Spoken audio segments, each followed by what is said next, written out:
ઓમ નમો નારાયણ. હું અરુણાબેન પી ગોસ્વામી સુરતથી તમારું સ્વાગત કરું છું અરુસ કિચનમાં. તો આજે આપણે બનાવશું તુવેરની દાળ. તો તુવેરની દાળ આપણે લીલી તુવેરની દાળ બનાવશું. તો એના હારું આપણે આ લીલી તુવેર લીધી છે. તો 250 ગ્રામ જેટલી ફોલેલી તુવેર છે.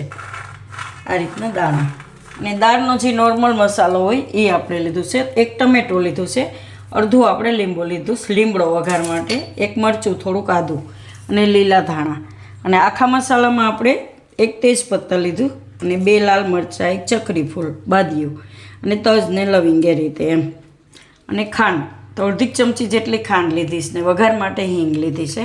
અને નોર્મલ આપણે હળદર ને ધાણા જીરું, રાઈ જીરું એ બધું જોશે એ મસાલો અને તેલ જોશે એમ. તો પહેલાં આપણે આને બાફવાની છે તુવેરને. તો તુવેરને આપણે લઈ લેવું કુકરમાં. તો બધાય દાણા આપણે કુકરમાં લઈ લેવું. તો આને આપણે એકવાર ધોઈ નાખીશું. તો તુવેર આપણે ધોઈ લીધી છે, એમાં પાણી નાખી દેવું થોડું બાફવા માટે. તો આને આપણે બાફી લેવું. તો ગેસ આપણે ચાલુ કરશું અને કુકરનું ઢાંકણું બંધ કરી દઈશું. તો આને આપણે 2 થી 3 વિસલ થવા દેવું અને બાફી લેવું. તો બફાય ત્યાં સુધીમાં આપણે મસાલો સુધારી લેવું દાળનો. તો કુકર આપણે નીચે ઉતારી લીધું. તો જોઈ લઈએ ને.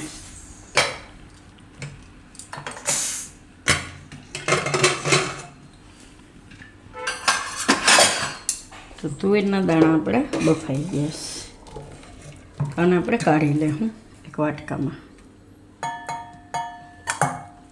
તો આને આપણે થોડુંક ઠંડુ થવા દેવું.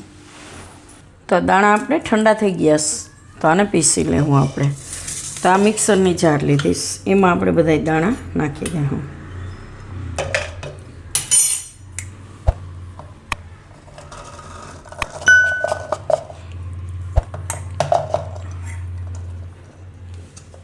આને પીસી લેવું. બધા પીસાય તો ભલે, નહીં તો 2 વાર.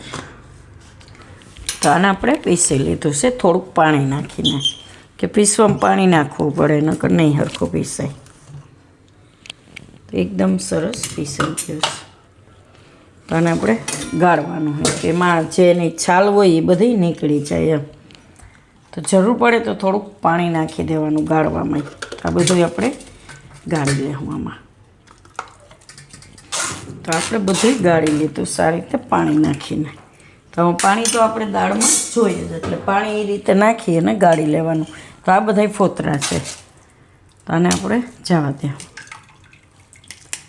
તો આ તૈયાર દાળ. તો આનો આપણે વઘાર કરશું. તો પહેલાં એને ઉકાળી લેવું. તો ગેસ ચાલુ કરશું. જરૂર પ્રમાણે પછી પાણી નાખશું. તો આમાં આપણે બધો મસાલો નાખી દેવું દાળનો. તો લીલી દાળ બનશે. જે રીતે આપણે તુવેરની દાળ બનાવીએ સેમ એ જ બનશે, પણ આ લીલી તુવેરની દાળ એમ સ્વાદમાં એકદમ સરસ લાગશે.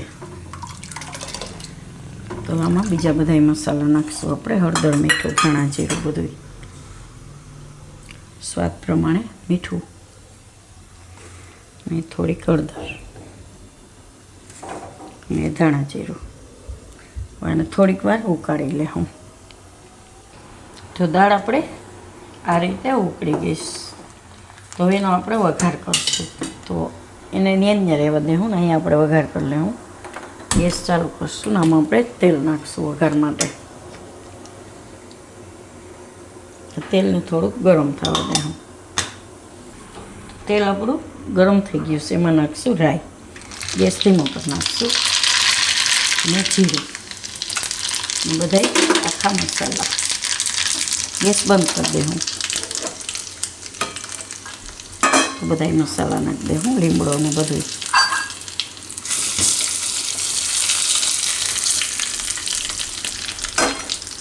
અને હિંગ નાખી દેવું. આ વઘાર આપણે દાળ ઉપર નાખી દેવું.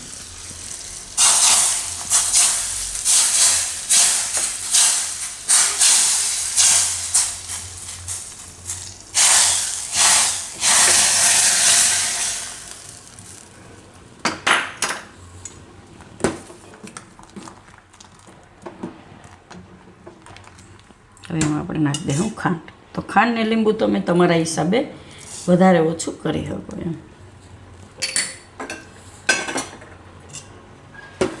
એકદમ સરસ દાળ આપણી ઉકળી ગઈ છે. એકદમ લીલી દાળ. એમાં લીંબુ નાખી દે. હું ગેસ બંધ કરી દે. હું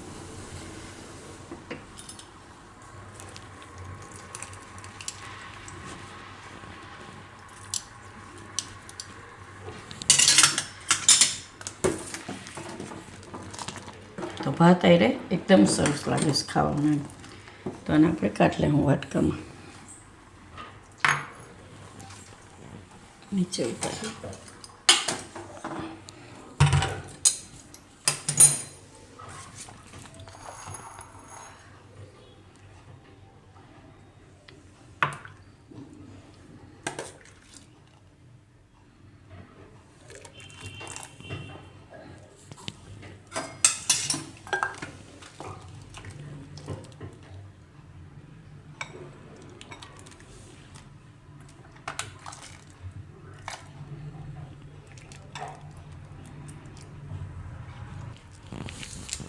તો તૈયાર છે આપણી લીલી તુવેરની દાળ.